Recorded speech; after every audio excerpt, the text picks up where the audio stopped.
Hello everyone. कैसे हैं आप सभी?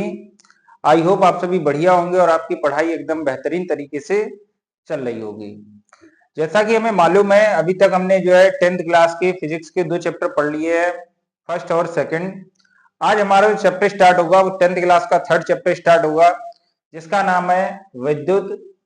और इस वैद्युत में हम सबसे पहली चीज पढ़ेंगे कि आखिर वैद्युत होता क्या है, कि वैद्युत की क्या है, वैद्युत की के क्या प्रकार हैं, आवेश क्या है, आवेश के क्या क्या प्रकार है। समझ में आया?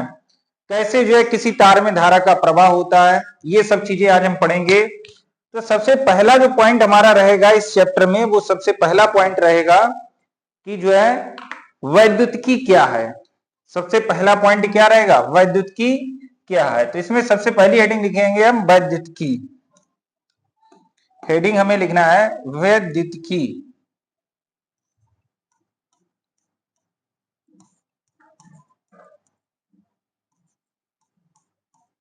देखो इधर वैद्युतिकी क्या है। ये वैद्युतिकी जो है भौतिक विज्ञान में हम पढ़ रहे हैं, तो भौतिक विज्ञान की ही एक शाखा है। और भौतिक विज्ञान की शाखा है जिसके अंतर्गत हम पढ़ते हैं आवेश के बारे में। इसके अंतर्गत हम किसके बारे में पढ़ते हैं? आवेश के पढ़ेंगे। तो वैद्युतिकी किसकी शाखा है? ये भौतिक विज्ञान की शाखा है, जिसके अंतर्गत हम वैद्युत आवेश के बारे में अध्ययन करते हैं। वो क्या कहलाती है? वैद्युतिकी कहलाती है। और वैद्युतिकी भी दो प्रकार की होती है। एक होती है स्थिर वैद्युतिकी, एक होती है स्थिर, और एक होती है गतिज वैद्युतिकी। स्थिर वैद्युतिकी क्या है? अगर हम स्थिर आवेश के बारे में पढ़ रहे हैं तो वह स्थिर वैद्युतिकी, और अगर हम गतिशील आवेश के बारे में अध्ययन कर रहे हैं तो उसे क्या बोला जाएगा? गतिज वैद्युतिकी। तो सबसे पहला पॉइंट क्या है? वैद्युतिकी। तो यहाँ पे वैद्युतिकी में लिखेंगे भौतिक विज्ञान की वह शाखा। यहाँ पे लिखेंगे वैद्युतिकी में भौतिक विज्ञान की वह शाखा, भौतिक विज्ञान की, भौतिक विज्ञान की वह शाखा, भौतिक विज्ञान की वह शाखा जिसके अंतर्गत,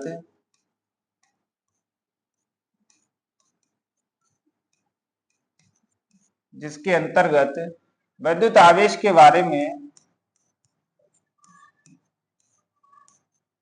जिसके अंतर्गत वैद्युत आवेश के बारे में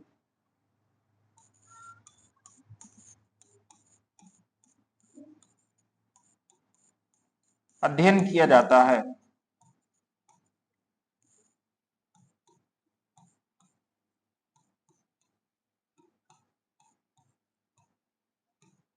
भौतिक विज्ञान की वह शाखा जिसके अंतर्गत वैद्युत आवेश के बारे में अध्ययन किया जाता है वो क्या बोली जाती है? वैद्युतिकी कहलाती है। अब वैद्युतिकी की भी दो शाखाएं हैं। कौन कौन सी शाखाएं हैं? यहाँ पे लिख देंगे वैद्युतिकी की निम्न दो शाखाएं हैं। वैद्युतिकी की, वैद्युतिकी की निम्न दो शाखाएं हैं। शाखाओं का मतलब होता है इसके जो है प्रकार। तो या ऐसे लिख सकते हैं वैद्युतिकी निम्न दो प्रकार की होती है। दो शाखाएं हैं। कौन कौन सी शाखाएं हैं? नंबर एक हेडिंग लिखेंगे स्थिर वैद्युतिकी। और स्थिर वैद्युतिकी का मतलब क्या है? स्थिर आवेश के बारे में अगर हम अध्ययन कर रहे हैं तो इसे क्या बोला जाता है? स्थिर वैद्युतिकी। यहां पर लिखेंगे स्थिर वैद्युतिकी। स्थिर वैद्युतिकी में लिखेंगे वैद्युतिकी की वह शाखा जिसके अंतर्गत, वैद्युतिकी की वह शाखा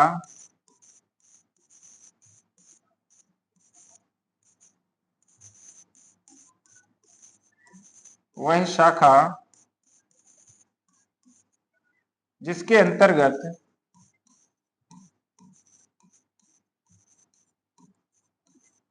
जिसके अंतर्गत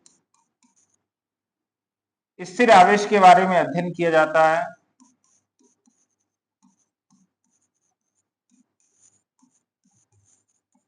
स्थिर आवेश के बारे में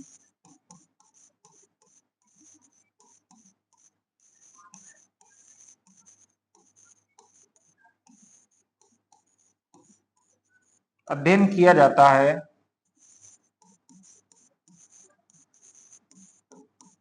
स्थिर वैद्युतिकी कहलाती है।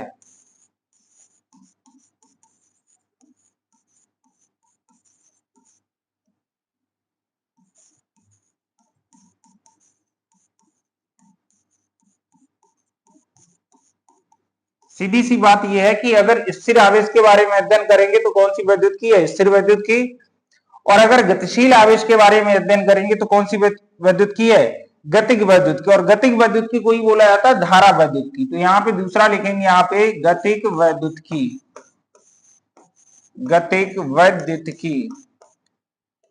और गतिक वैद्युत की का ही दूसरा नाम क्या है, धारा वैद्युत की।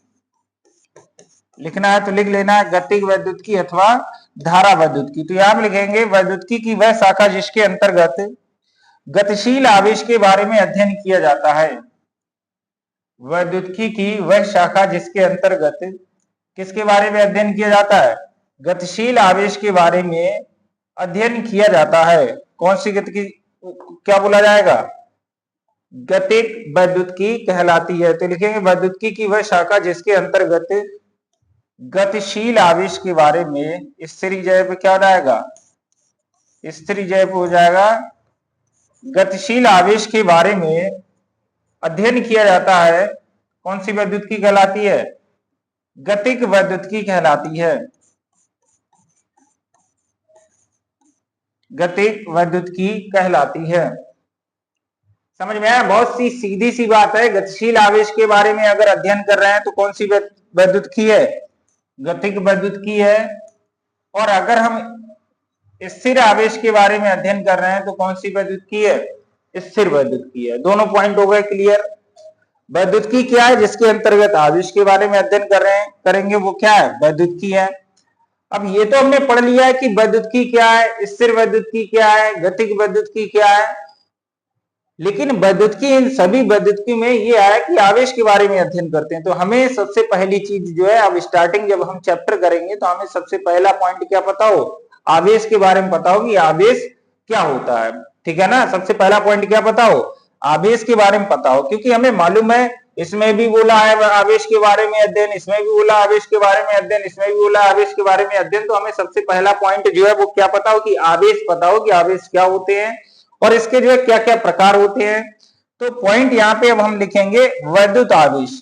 इसको हम वैद्युत आवेश भी बोल देते हैं या सिर्फ हम बोलते हैं आवेश, एक ही चीज है। चाहे आवेश बोल दिया जाए या वैद्युत आवेश बोल दिया जाए, एक ही चीज है। तो यहाँ पे लिखेंगे वैद्युत आवेश, हेडिंग लिखना है यहाँ पे वैद्युत आवेश।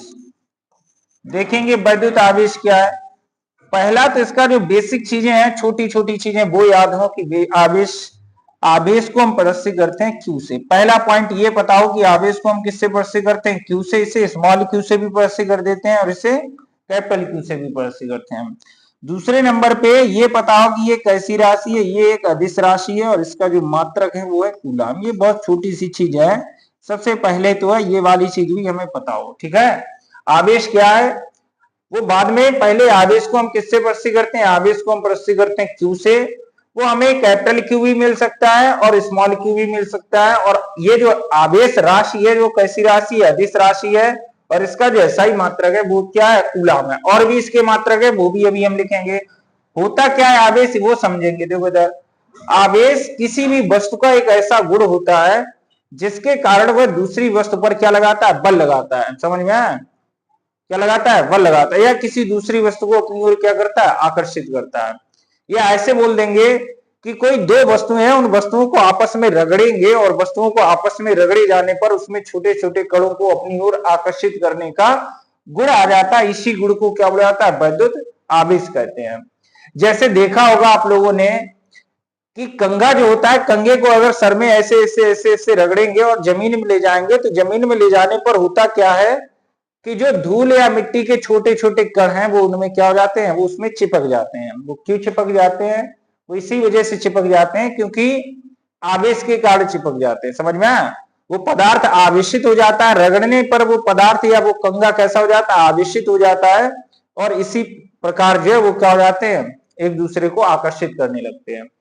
अब यहाँ पे रगड़ने पर ये गुण आ क्यों जाता है वो समझना है। जैसे कि हमारे पास दो वस्तुएं हैं, ये हमारे पास ऐसे करके ए वस्तु है, ये हमारे पास यहाँ पे बी वस्तु है। दो वस्तुएं हैं, इन वस्तुओं को आपस में रगड़ेंगे तो जैसे इनको आपस में रगड़ेंगे तो इनमें जो है छोटे छोटे कणों को अपनी ओर आकर्षित करने का गुण आ जाता है। समझ में आया। अब ये गुण आ क्यों जाता है, वो गुण इस वजह से आ जाता है क्योंकि इन वस्तुओं को अगर हम आपस में रगड़ेंगे, या तो इस वाली वस्तु से इलेक्ट्रॉन इससे इस पे चली जाएंगे। दो ही कंडीशन होंगी जब वस्तुओं को रगड़ेंगे। हमें मालूम है प्रत्येक वस्तु में क्या उपस्थित है, इलेक्ट्रॉन है, चक्कर लगा रहे हैं इसके नाभिक के चारों ओर। तो इसमें रगड़ने पर दो कंडीशन बनेंगी। पहली कंडीशन क्या बनेगी, या तो ए से बी पर इलेक्ट्रॉन चले जाए। इलेक्ट्रॉन जो है वो कहां से कहां तक चले गए, ए वस्तु से किधर चले गए, बी वस्तु पर। अगर ए से बी पर चले गए तो इस पर इलेक्ट्रॉनों की क्या होगी, कमी, और इस पर क्या होगी, इलेक्ट्रॉनों की अधिकता। पहले जितने इलेक्ट्रॉन थे उसकी अपेक्षा जो है इससे इलेक्ट्रॉन अगर निकल गए हैं तो इलेक्ट्रॉनों की क्या होगा, कमी, और इस पर क्या हो जाए, इलेक्ट्रॉनों की अधिकता। तो इलेक्ट्रॉनों की कमी हो या इलेक्ट्रॉनों की अधिकता हो, किसी वस्तु पर या तो इलेक्ट्रॉनों की कमी हो जाए या इलेक्ट्रॉनों की अधिकता हो जाए, तो इलेक्ट्रॉनों की कमी या अधिकता के कारण वह छोटे छोटे कणों को अपनी ओर क्या करती है, आकर्षित करने लगती है। इसी गुण को क्या बोला जाता है, आवेश। इलेक्ट्रॉनों की कमी या अधिकता के कारण जो है वस्तु दूसरी वस्तु को अपनी ओर क्या करती है, आकर्षित करती है। इसी को क्या बोला जाता है, आवेश। अब इलेक्ट्रॉनों की कमी या अधिकता के कारण वस्तु आकर्षित क्यों करती है वो समझना। जैसे इसमें इलेक्ट्रॉनों की कमी हो गई और यहाँ पे कोई दूसरी वस्तु है, ना तो इस पर इलेक्ट्रॉनों की कमी है या ना ही इस पर इलेक्ट्रॉनों की अधिकता है। तो जब ये वस्तु इसके पास में रखी जाएगी तो इसको अपनी ओर क्या करेगी, आकर्षित करेगी। क्यों करेगी, वो इस वजह से आकर्षित करेगी क्योंकि इस पर इलेक्ट्रॉनों की क्या है, कमी है, और इस पर इलेक्ट्रॉनों की कमी है तो इस वाली वस्तु से इलेक्ट्रॉन खींचना चाहेगी इधर से। समझ में आया, इलेक्ट्रॉन इधर से खींचना चाहेगी, इस वजह से ये वाली वस्तु इसकी तरफ क्या हो जाती है, खींची चली जाती है। समझ में आया। और अगर ये अधिकता है और यहाँ पे कोई वस्तु रखी है, इस पर इलेक्ट्रॉनों की अधिकता है, तो इस पर इलेक्ट्रॉनों की अधिकता है, तो इस पर ज्यादा इलेक्ट्रॉन आ गए तो इसका इलेक्ट्रॉन दूसरी वस्तु पर जाएगा, तो दूसरी वस्तु पर जाने की कोशिश करेगा। इस वजह से ये इसको अपनी ओर क्या करने लगती है, आकर्षित करने लगती है। तो यही गुण जो होता है, ये वस्तु को अपनी ओर आकर्षित करने वाला यही गुण जो है वो क्या बोला जाता है, वैद्युत आवेश कहलाता। तो यहाँ पे लिखेंगे वस्तुओं को आपस में रगड़े जाने पर, वस्तुओं को आपस में रगड़े जाने पर, वस्तुओं को आपस में रगड़े जाने पर, वस्तुओं को आपस में रगड़े जाने पर, वस्तुओं को आपस में रगड़े जाने पर उसमें छोटे छोटे कणों को, उसमें छोटे छोटे कणों को अपनी ओर, उसमें छोटे छोटे कणों को अपनी ओर आकर्षित करने का गुण आ जाता है, आकर्षित करने का गुण आ जाता है, जिसे जिसे वैद्युत आवेश कहते हैं, जिसे वैद्युत आवेश कहते हैं। इसे Q से प्रदर्शित करते हैं, इसे Q से प्रदर्शित करते हैं।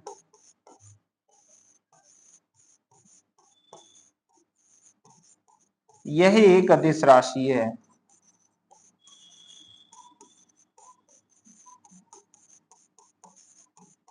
यह एक कैसी राशि, अदिश राशि है।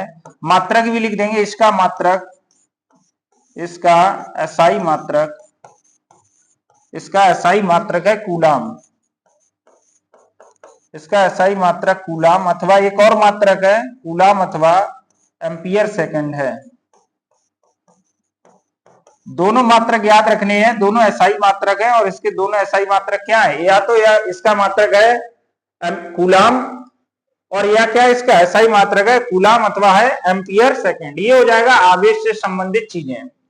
किससे संबंधित चीजें हो गई हैं, ये तो हो गई हैं आवेश से संबंधित चीजें। अब हम आवेश के जो है गुण पढ़ेंगे कि आवेश के गुण क्या क्या हो सकते हैं, आवेश के प्रकार क्या क्या हो सकते हैं। समझ में आया। तो यहाँ पे सबसे पहले तो हम लिखेंगे यहाँ पे आवेश के प्रकार। सबसे पहले क्या लिखेंगे, आवेश के प्रकार। हमने बताया आवेश जो है या तो इलेक्ट्रॉनों की कमी के कारण होता है या किसके कारण होता है, इलेक्ट्रॉनों की अधिकता के कारण। यानी कि वस्तुओं को जब हम आपस में रगड़ते हैं तो या तो उसमें इलेक्ट्रॉनों की कमी हो जाती है या इलेक्ट्रॉनों की क्या हो जाती है, अधिकता हो जाती है। तो इलेक्ट्रॉनों की कमी या अधिकता के कारण होता क्या है, वस्तु अपनी ओर दूसरी वस्तु को आकर्षित करने लगती है, ठीक है ना। इसी को क्या बोला था, आवेश। अब इसके जो हम प्रकार पढ़ेंगे, आवेश के प्रकार, तो यहाँ पे हेडिंग हमें लिखना है आवेश के प्रकार। आवेश के प्रकार। आवेश जो है वो कितने प्रकार का होगा, बताओ। आवेश जो है वो कितने प्रकार का होगा, दो प्रकार का होगा। एक तो वो आवेश होगा जो इलेक्ट्रॉनों की कमी के कारण हुआ, एक वो आवेश होगा जो इलेक्ट्रॉनों की अधिकता के कारण हुआ। तो ये लिख देंगे आवेश निम्न दो प्रकार का होता है। यहां पे लिखेंगे आवेश निम्न।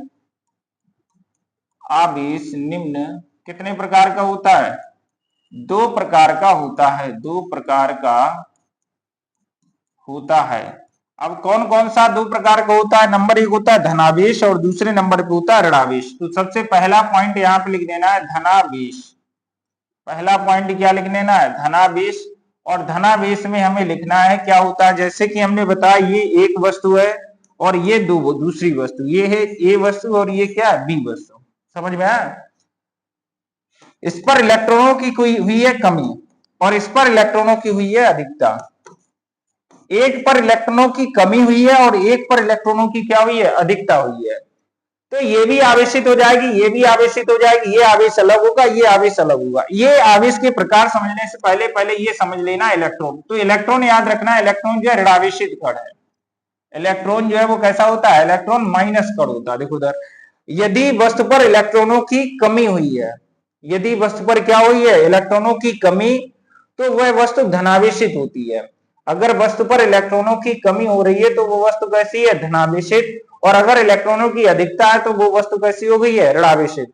यानी कि अगर इलेक्ट्रॉन निकल रहा है किसी वस्तु से, इलेक्ट्रॉन जा रहा है, इलेक्ट्रॉन अगर जा रहा है, अगर इलेक्ट्रॉन किसी वस्तु से चला गया है तो वो आवेशित तो हो जाएगी लेकिन उस पर धनावेश आ जाएगा। याद ऐसे रखना है इस चीज को, ऐसे हम याद रख सकते हैं कि इलेक्ट्रॉन माइनस होता है और माइनस चला गया तभी तो कमी आई है। इलेक्ट्रॉन माइनस होता है और माइनस चला गया तभी तो कमी आई। जब माइनस चला गया तो हम कैसे हो जाएं, प्लस। हमारे पास से माइनस चला जाएगा तो हम कैसे हो जाएं, प्लस। तो इलेक्ट्रॉनों की जो कमी होती है वो किसको प्रदर्शित करती है, धनावेश को प्रदर्शित करती है। समझ में आया। और इलेक्ट्रॉनों की अधिकता का मतलब है किसी वस्तु से इलेक्ट्रॉन आया, कहीं से इलेक्ट्रॉन आया और इलेक्ट्रॉन कैसा है, माइनस। माइनस अगर हमारे पास आया है, माइनस अगर आ गया है तो हम भी कैसे हो जाएंगे, माइनस हो जाएंगे। समझ में आया। तो ये पॉइंट याद रखना है कि आवेश जो है दो प्रकार के होते हैं, एक होता है धनावेश और एक कौन सा होता है, ऋणावेश। अगर वस्तु पर इलेक्ट्रॉनों की कमी है तो वहां पर क्या होगा, धनावेश होगा, और इलेक्ट्रॉनों की अगर अधिकता है तो वहां पर क्या होगा, ऋणावेश होगा। तो यही लिख देंगे यहाँ पे, इलेक्ट्रॉनों की कमी, इलेक्ट्रॉनों की कमी, इलेक्ट्रॉनों की कमी धनावेश को प्रदर्शित करती है। इलेक्ट्रॉनों की कमी धनावेश को प्रदर्शित करती है, या हम ऐसे बोल सकते हैं इलेक्ट्रॉनों की कमी को धनावेश कहते हैं, प्रदर्शित करती है। इलेक्ट्रॉनों की कमी धनावेश को प्रदर्शित करती है। दूसरे नंबर पे लिखें ऋणावेश। ऋणावेश यहां पे क्या हो जाएगा, इलेक्ट्रॉनों की जो अधिकता है वो किसको प्रदर्शित करेगी, इलेक्ट्रॉनों की अधिकता ऋणावेश को प्रदर्शित करती है। यहां पे लिखेंगे इलेक्ट्रॉनों की अधिकता, इलेक्ट्रॉनों की अधिकता ऋणावेश को, इलेक्ट्रॉनों की अधिकता ऋणावेश को प्रदर्शित करती है।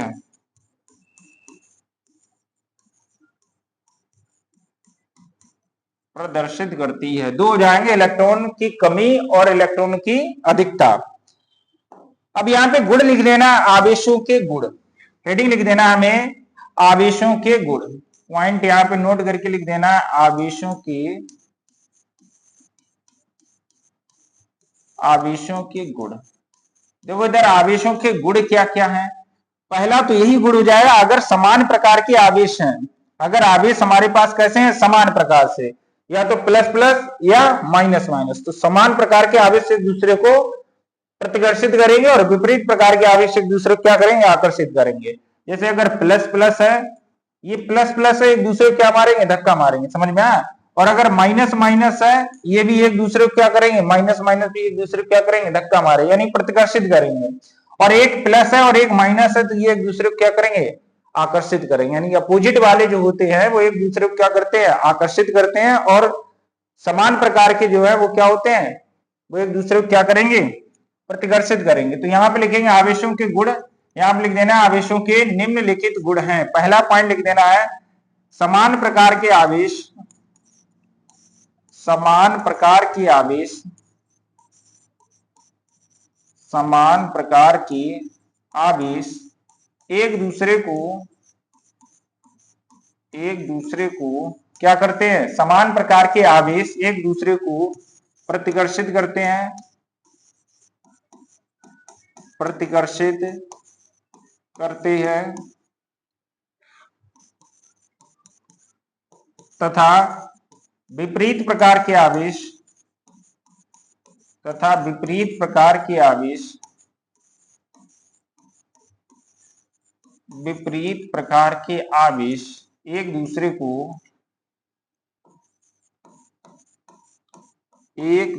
को क्या करेंगे, एक दूसरे को आकर्षित करते हैं,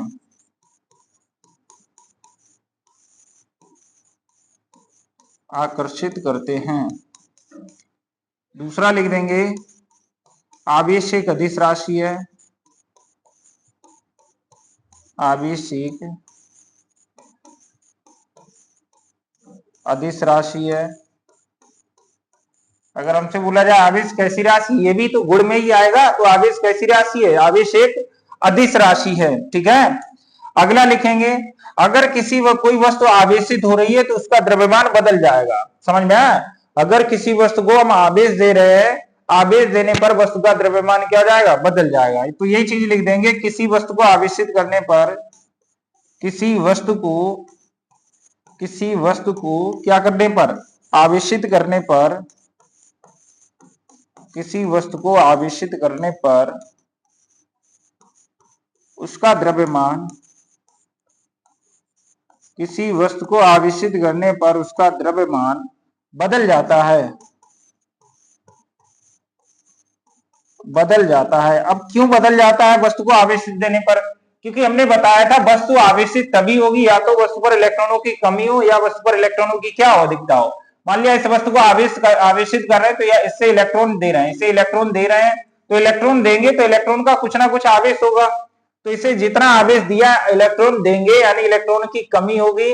अगर इसको इलेक्ट्रॉन दे रहे हैं तो इलेक्ट्रॉन आया है तो इलेक्ट्रॉन का द्रव्यमान जितना है उतना द्रव्यमान वस्तु का बढ़ गया है। अगर इलेक्ट्रॉनों की कमी के कारण वस्तु आवेशित हुई तो इलेक्ट्रॉन का जितना द्रव्यमान है उतना द्रव्यमान क्या रहा है, कम हो जाएगा। तो ये हो जाएगा यहाँ पे वस्तु का द्रव्यमान जो है क्या हो जाता है, बदल जाता है। वस्तु को आवेशित करने पर वस्तु का द्रव्यमान जो है वो क्या हो जाता है, बदल जाता है। अगला और लिख देंगे आवेश संरक्षित रहता है। आवेश जो है वो कैसा रहता है, आवेश जो है सदैव जो है वो कैसा रहता है, संरक्षित रहता है। आवेश संरक्षित रहने का मतलब ये है कि इसे उत्पन्न नहीं किया जा सकता, ना ही इसे नष्ट किया जा सकता है। इसे सिर्फ जो है एक वस्तु से दूसरी वस्तु पर क्या किया जा सकता है, स्थानांतरित किया जा सकता है। इसको ही बोला जाता है आवेश संरक्षण का सिद्धांत। समझ में आया। और ये हो गए हैं आवेश के गुण। दूसरे नंबर पे अब हमें क्या पढ़ना है, इसमें एक पॉइंट और पढ़ना है। आवेश के गुण के साथ साथ जो है इसमें अब हमें पढ़ना है कि आवेश संरक्षण का सिद्धांत क्या है। समझ में आया। जैसे हमने ऊर्जा संरक्षण का सिद्धांत पढ़ा है वैसे ही हम किसका सिद्धांत पढ़ेंगे, आवेश संरक्षण का सिद्धांत क्या है और मूल आवेश क्या है। समझ में आया। आवेशों का क्वांटम सिद्धांत क्या, ये सब चीजें पढ़ेंगे। ठीक है, तो सबसे पहली चीज जो हम यहाँ पे पढ़ेंगे वो है मूल आवेश। सबसे पहली जो चीज है वो हम क्या पढ़ेंगे, मूल आवेश, क्योंकि मूल आवेश पे ही आधारित है आवेशों का क्वांटम सिद्धांत। मूल आवेश पे क्या आधारित है, आवेशों का क्वांटम सिद्धांत मूल आवेश पर आधारित है। और इस मूल आवेश का दूसरा जो नाम है वो भी अगर हम लिखना चाहेंगे तो लिख देंगे मूल आवेश, या इसी को बोला जाता है इलेक्ट्रॉनिक आवेश। मूल आवेश का जो दूसरा नाम है वो क्या है, मूल आवेश या इलेक्ट्रॉनिक आवेश। पहला पॉइंट ये याद रखना है कि जो मूल आवेश है उसे हम किससे प्रस्तुत करते हैं, तो मूल आवेश को हम प्रस्तुत करते हैं स्मॉल ई से। मूल आवेश हम किससे प्रस्तुत करेंगे, स्मॉल ई से। होता क्या है कि जो आवेश की सबसे न्यूनतम मात्रा है, यानी कि जिससे आवेश जो है कम नहीं हो सकता है, जो आवेश का सबसे कम मान है उसके मान को ही क्या बोल दिया जाता है, उसे बोल दिया जाता है मूल आवेश या इलेक्ट्रॉनिक आवेश। और ये जो मान होता है वो होता है इलेक्ट्रॉन पर जो आवेश उपस्थित होता है उसके बराबर होता है। समझ में आया? जितना इलेक्ट्रॉन पर आवेश उपस्थित होता है वो सबसे कम आवेश का मान होता है, उसी आवेश का नाम जो है वो क्या दे दिया गया, मूल आवेश या इलेक्ट्रॉनिक आवेश। और इसे हम किससे प्रस्तुत करते हैं, स्मॉल ई से। और इसका मान भी याद रखना है, इसका मान होता है 1.6 into 10 to the power minus का 19 कूलम। ये प्लस में भी हो सकता है और माइनस में भी हो सकता है। तो यही चीज लिख देंगे, आवेश की सबसे न्यूनतम मात्रा को, आवेश की सबसे न्यूनतम मात्रा को, आवेश की सबसे न्यूनतम मात्रा को, न्यूनतम मतलब क्या होता है, न्यूनतम मतलब होता है सबसे कम। आवेश की सबसे न्यूनतम मात्रा को क्या बोला जाता है, मूल आवेश। आवेश की सबसे न्यूनतम मात्रा को मूल आवेश या क्या बोला जाएगा, या बोला जाएगा इलेक्ट्रॉनिक आवेश। मूल आवेश या इलेक्ट्रॉनिक आवेश कहते हैं, मूल आवेश या इलेक्ट्रॉनिक आवेश कहते हैं। इसे हम प्रदर्शित किससे करते हैं, यहां लिख देंगे इसे स्मॉल ई से, इसे स्मॉल ई से प्रदर्शित करते हैं। इसे किससे प्रदर्शित करते हैं, स्मॉल ई से प्रदर्शित करते हैं। इसका मान भी याद रखना है, अभी हमने बताया इसका मान कितना होता है, इसका मान होता है, लिख देंगे 1.6। ई का जो मान होता है वो होता है 1.6 into 10 to the power minus का 19 कूलम। और ये जो मान होता है वो माइनस में भी होता है और प्लस में भी, यानी कि इलेक्ट्रॉन पर इतना ही आवेश होता है वो किसमें होता है, माइनस में। प्रोटॉन पर इतना आवेश होता है वो किसमें होता है, प्लस में। तो ई जो है वो बोला जाता है मूल आवेश या इलेक्ट्रॉनिक आवेश। इससे किससे प्रस्तुत करते हैं, स्मॉल ई से। और इसका मान कितना होता है 1.6 into 10 to the power minus का 19 कूलम। अगला पॉइंट मेरे भाई लिखना है इसमें हमें, आवेशों का क्वांटम सिद्धांत। इस पे जो है क्वेश्चन भी आपकी बुक में भी है, पूछा भी गया 2-3 बार। तो यहाँ पे लिखेंगे आवेशों का क्वांटम सिद्धांत। 2-3 बार नहीं, कई बार पूछा गया, समझ में आया? आवेशों का क्वांटम सिद्धांत देखेंगे कि हम आवेशों का क्वांटम सिद्धांत क्या है। देखो इधर आवेशों का क्वांटम सिद्धांत क्या है। अभी हमने बताया था कि कोई भी वस्तु अगर हमें आवेशित करनी है तो उस पर इलेक्ट्रॉनों की कमी करनी है या इलेक्ट्रॉनों की क्या करना, अधिकता। जैसे कि हमारे पास दो हैं यहाँ पे, दो हमारे पास यहाँ पे वस्तुएं हैं। हमारे पास कितनी वस्तुएं हैं, दो वस्तुएं हैं। ऐसे करके ये ए वस्तु है और ये कौन सी वस्तु है, बी वस्तु है। इसे आवेशित करना है तो हमें क्या करना है, इलेक्ट्रॉनों को इनके रगड़ेंगे और रगड़ने पर क्या हो जाएगा, आवेश जो है एक वस्तु से दूसरी वस्तु पर स्थानांतरित हो जाएंगे। सीधी सी बात यह है कि आवेश, इसे आवेशित करना है तो या तो इलेक्ट्रॉनों की कमी करना है या इलेक्ट्रॉनों की क्या करना है, अधिकता। तो इसको अगर आवेशित करना है, मान लिया इससे इलेक्ट्रॉन हमने निकाल दिए 1 इलेक्ट्रॉन, इससे हमने कितना इलेक्ट्रॉन निकाल दिया, 1 इलेक्ट्रॉन, समझ में आया? और इसे हमें आवेशित करना है, इस पर हम ले आए 2 इलेक्ट्रॉन, इस पर क्या ले आए, 2 इलेक्ट्रॉन ले आए। तो इस पर 2 इलेक्ट्रॉन लाए हैं तो इस पर इलेक्ट्रॉनों की क्या हुई है, अधिकता हुई है। इस पर इलेक्ट्रॉनों की क्या हुई है, अधिकता। और इससे इलेक्ट्रॉन गया है तो इलेक्ट्रॉन की क्या हुई है, कमी हुई है। और हमें मालूम है इलेक्ट्रॉन गया है यानी कि माइनस गया है, यानी कि इलेक्ट्रॉनों की कमी होती है वो किसको प्रस्तुत करती है, धनावेश को। तो यहाँ पे होगा धनावेश। यहाँ पर इलेक्ट्रॉन आया है, इलेक्ट्रॉन आने का मतलब क्या है, माइनस आया, माइनस आया, इसका मतलब इलेक्ट्रॉनों की अधिकता हुई है। और इलेक्ट्रॉनों की अधिकता हुई यानी माइनस की अधिकता हुई है, ये माइनस हो गया। एक तो चीज हमें पता लग गया है, इस पर धनावेश होगा और इस पर ऋणावेश होगा। अब कितना होगा, इस पर 1 इलेक्ट्रॉन आया तो 1 इलेक्ट्रॉन के बराबर होगा। तो 1 इलेक्ट्रॉन जो इलेक्ट्रॉनिक आवेश होता है ये इलेक्ट्रॉन पर उपस्थित आवेश होता है। तो यहां पर 1 इलेक्ट्रॉन पर जो मतलब अगर ये आवेशित होगी वो कितने इलेक्ट्रॉन की कमी हुई है, 1। तो 1 इलेक्ट्रॉन पर कितना आवेश होता है, 1.6 into 10 to the power minus का 19, इतना कूलम आवेश होगा। इस पर कितने इलेक्ट्रॉनों की कमी है, 2। तो इसमें हो जाएगा 2 गुणे 1.6 into 10 to the power minus का 19 कूलम। यहीं पे अगर मान लिया किसी वस्तु पर 50 इलेक्ट्रॉन आए हैं, किसी वस्तु पर कितने इलेक्ट्रॉन आए हैं, 50। तो 50 इलेक्ट्रॉन आए हैं तो 50 इलेक्ट्रॉनों के बराबर आवेश होगा। और एक आवेश कितना होता है, 1.6 into 10 to the power minus का 19। 50 इलेक्ट्रॉनों के कारण होगा 50 इलेक्ट्रॉन हो जाएगा। अगर इलेक्ट्रॉन आए हैं तो ये कैसा होगा, ऋणावेश होगा। तो ये कैसा होगा, ऋणावेश होगा इतना। अगर 50 इलेक्ट्रॉन गए हैं तो इतना क्या हो जाएगा, तो यही वाला जो आवेश होगा वो कितना होगा, धनावेश होगा। सीधी सी बात यह है कि कोई भी वस्तु अगर आवेशित है तो उस पर जो आवेश उपस्थित होगा वो मूल आवेश का पूर्ण गुणज होगा। पूर्ण गुणज का मतलब क्या है कि जो आवेश उपस्थित होगा वो मूल आवेश कितना होता है, ई। मूल आवेश कितना होता है, ई। इसका पूर्ण गुणज होगा, यानी कि Q बराबर क्या होगा, N। एन का मान जो मुख्य क्वांटम संख्या, इसका मान 1 2 3 4 5 6 7 8 ऐसे हो सकता है, समझ में आया। यानी कि ये वस्तु अगर आवेशित है तो इस पर जो आवेश होगा वो मूल आवेश का पूर्ण गुणज होगा। पूर्ण गुणज का मतलब क्या होता है कि ई का 1 गुना होगा, 2 गुना होगा, 3 गुना होगा, 4 गुना होगा, 5 गुना होगा या 50 गुना होगा। इसका मतलब ये है कि किसी वस्तु से अगर हम आवेशित करना तो 1 इलेक्ट्रॉन निकालेंगे, 2 निकालेंगे, 3 निकालेंगे, 4 या 50 पूरा पूरा गुणा निकालेंगे तो 50 निकाल रहे हैं 50 ई हो जाएगा, 4 निकाल रहे हैं 4 ई हो जाएगा। ऐसा तो है नहीं इस पे 3.5 इलेक्ट्रॉन निकाल ले, समझ में आया।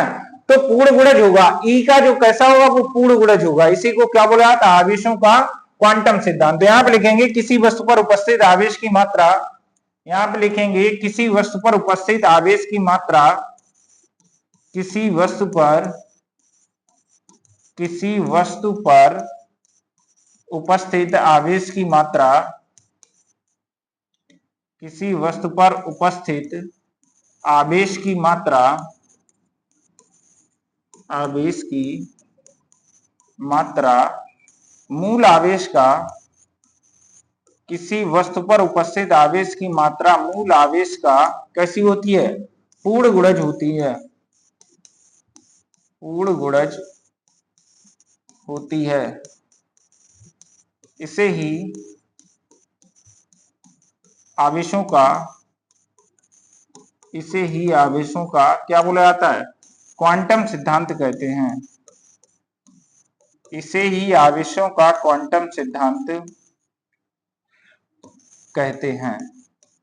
अगर हम लिखेंगे इसी चीज को, अर्थात जो किसी वस्तु पर उपस्थित आवेश की जो मात्रा होगी वो Q बराबर क्या होगी, N ही होगी। और जहां पे हम लिख देंगे, यहाँ पे जो N है वो क्या है, यहां लिख देंगे जहां N वो क्या है, मुख्य क्वांटम संख्या है। जहां N जो है वो कौन सी संख्या है, मुख्य क्वांटम संख्या है। मुख्य क्वांटम संख्या का मान कितना हो सकता है, 1 2 3 4 5 ऐसे करके हो जाएगा। और ई जो है वो क्या है, वो मूल आवेश है। ई जो है वो कौन सा आवेश है मेरे भाई, ई जो है वो है मूल आवेश। और इसका जो मान होता है वो कितना होता है, 1.6 इंटू 10⁻⁻⁹ कूलम। समझ में आया। ये जो है अपनी जो है माइनस भी हो सकता है प्लस भी हो सकता है। ये है यहाँ पे आवेशों का क्वांटम सिद्धांत। एक चीज और बची है वो भी हम लिख देंगे, सबसे सरल चीज है, अभी हमने बताया था, लिखा भी चुके हैं। आवेशों के गुण में हमने बताया आवेशों का, आवेश संरक्षण का सिद्धांत।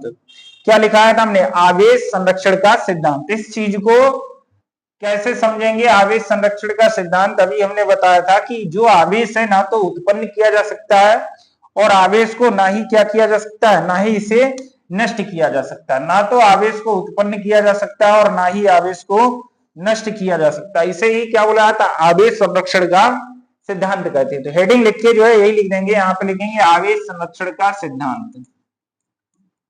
आवेश संरक्षण का, आवेश संरक्षण का सिद्धांत। आवेश संरक्षण के सिद्धांत में ये लिख देंगे, जब ये स्थान, ये क्या किया जा सकता है, उत्पन्न नहीं किया जा सकता, ना ही इसे नष्ट किया जा सकता। फिर क्या किया जा सकता है, ऐसे वस्तु जो है एक वस्तु से दूसरी वस्तु पर क्या किया जा सकता है, स्थानांतरित किया जा सकता है। यही चीज लिखेंगे, आवेश को ना तो उत्पन्न किया जा सकता है, आवेश को ना तो, आवेश को ना तो उत्पन्न किया जा सकता है, आवेश को ना तो उत्पन्न किया जा सकता है और ना ही इसे,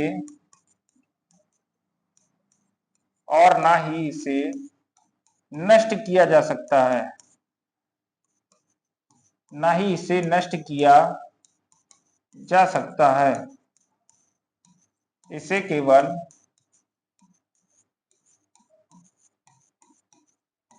एक वस्तु से दूसरी वस्तु पर इसे केवल एक वस्तु से दूसरी वस्तु पर स्थानांतरित किया जा सकता है। स्थानांतरित किया जा सकता है। ठीक है, आज की क्लास यहीं तक रहेगी। उम्मीद है आप सभी को जो है क्लास अच्छे से समझ में आई होगी। अगर कहीं पे डाउट हो तो एकदम से पीछे बैक करके दोबारा क्लास देख लेंगे। आज के लिए यही, बाकी का कल।